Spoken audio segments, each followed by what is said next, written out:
창세기 43장 16절 말씀입니다.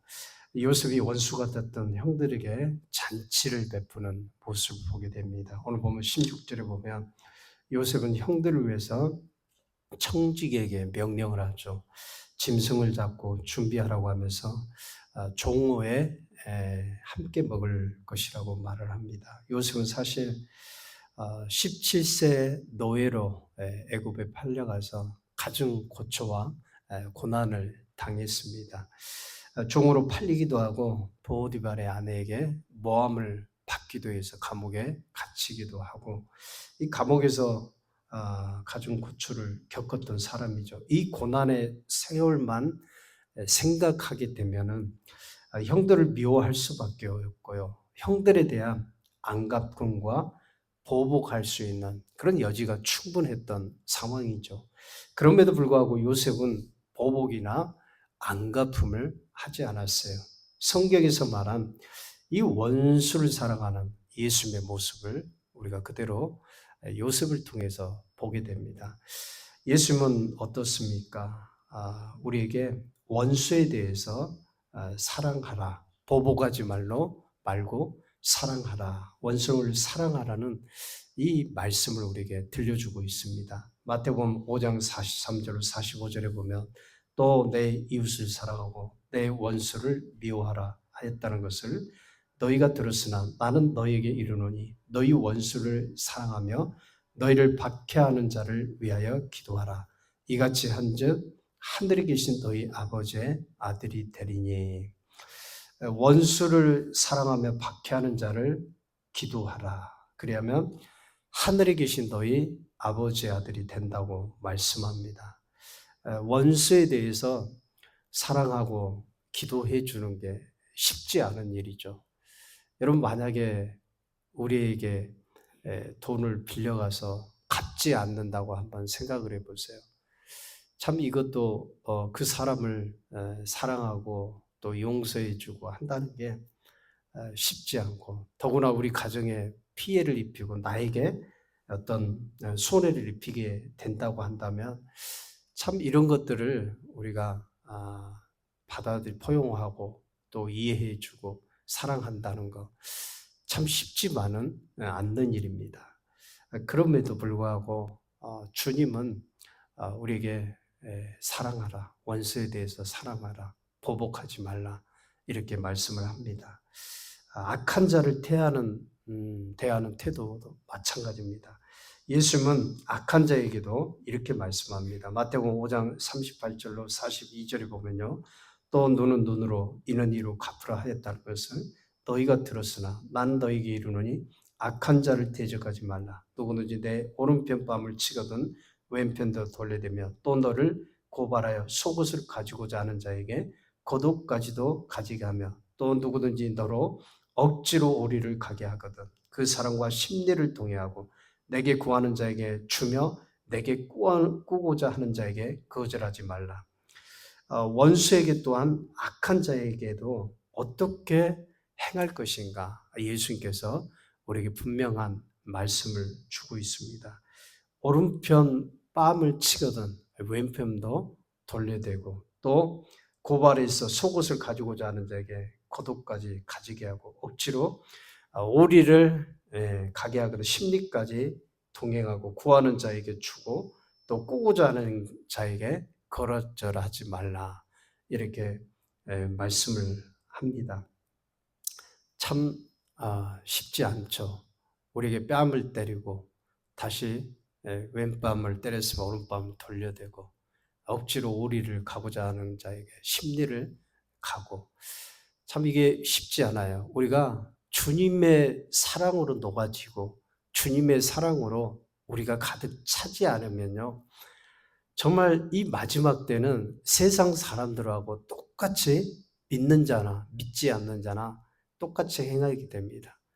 예수 믿는 사람이 세상 사람과 다른 점이 무엇입니까? 바로 이와 같은 어려운 일들이 있을 때 성숙한 모습을 보여주는 것. 그것이 예수 믿는 사람들의 모습입니다. 나와 다른 가치관, 나와 다른 삶의 그런 모습들을 보면서 이해하고 배려해주는 그런 마음을 가져야 돼요.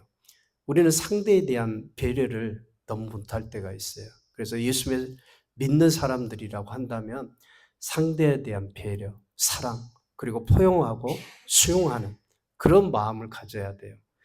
여러분, 우리가 사실 원수를 사랑하고 기도해 주는 것조차 굉장히 어려운 문제예요.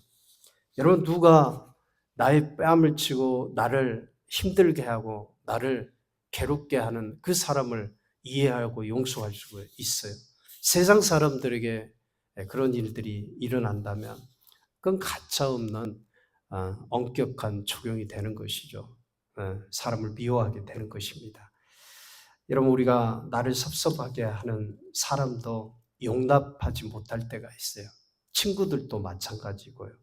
또 교회에서도 마찬가지고요. 혹은 또 가족이라도 서로 사랑하지 못할 때가 있습니다. 그런데 예수님은 우리에게 산상수훈을 통해서 사랑하라고 말씀합니다. 왜냐하면 이렇게 주님 사랑을 나타내는 자가 하나님의 아들이라고 분명히 말씀합니다. 하나님은 사랑이신데 하나님은요, 우리가 정말 우리가 그분을 하나님 아버지로 여긴다고 하는 것은 그분 사랑을 우리의 몸과 또 행위와 또 말을 통해서 흘려보내는 것이죠. 이 사랑이 예수님께 나타난 것입니다. 그래서 실제 예수님은 우리 죄악 때문에 십자가에서 고난을 당하시고 죽으셨어요. 과거 우리는 어떻습니까? 하나님과의 원수 관계였어요. 하나님과 원수의 그런 관계였는데 죄로 말미암아서 하나님의 나라에 이를 수도 없고 영원한 그런 저주 가운데 있는 그런 사람이었어요. 그런데 예수님은 어땠습니까? 예수께서 오셔서 십자가를 통해서 그분은 그 원수된 관계를 자신의 피로, 자기의 피로 다 화평케 하신 그런 놀라운 일을 행하신 것이에요. 에베소 2장 13절에 보면 이제는 전에 멀리 있던 너희가 그리스도 예수 안에서 그리스도의 피로 가까워졌느니라.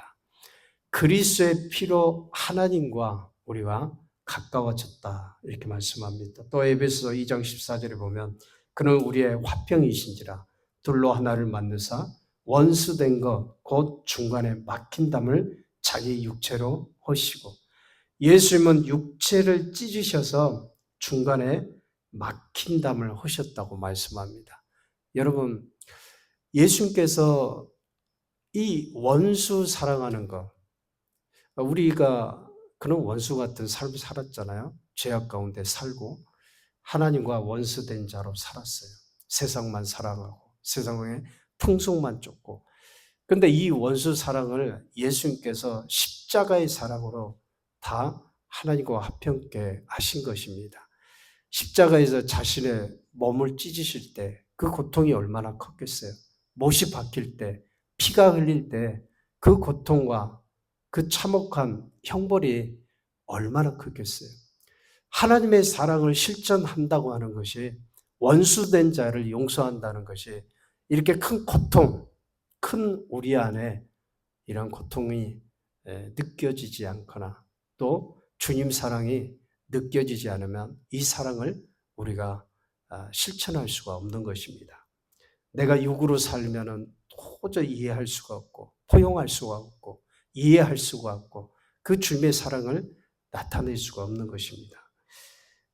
에베소서 2장 15절로 17절에 보면 법조문으로 된 계명의 율법을 폐하셨으니 이는 이들로 자기 안에서 한 세 사람을 지어 화평하게 하시고 또 십자가로 이 둘을 한 몸으로 하나님과 화목하게 하려 하심이라.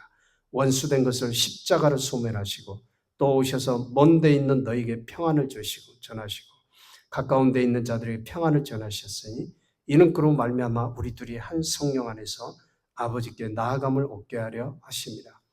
우리는 예수님을 통해서 하나님과 관계가 회복된 성도들이에요.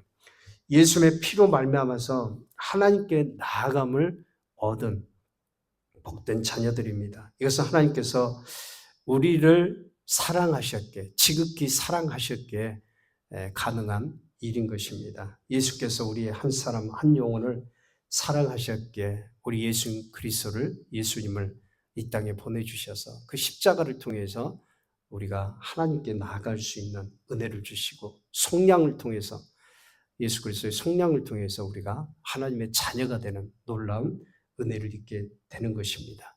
여러분, 죄만 생각하면 도저히 있을 수 없는 일입니다. 나에게 행한 그 일을 보게 되면 도저히 용서할 수가 없는 것이에요. 그러나 십자가를 생각하고 주님의 사랑을 생각하면 용서가 되어지고 이해가 되어지고 포용이 되어지는 것이에요. 여러분, 그렇기 때문에 우리가 하루하루 살면서 그 주님이 흘리셨던 그 보혈의 피를 생각하면서 그 몸이 찢겨 나가고 그리고 십자가에 그 고통을 당하시는 그런 마음을 우리가 그 육체의 고통을 우리가 생각하면서 우리가 그 주님의 사랑을 행하고 또 우리에게 구원을 주신 그 놀라우신 우리 주님의 은혜를 감사하면서 오늘도 사람들을 사랑하고 또 이해하고 포용하는 그런 성도로 살아갈 수 있기를 주의 이름으로 축원드립니다. 기도하겠습니다.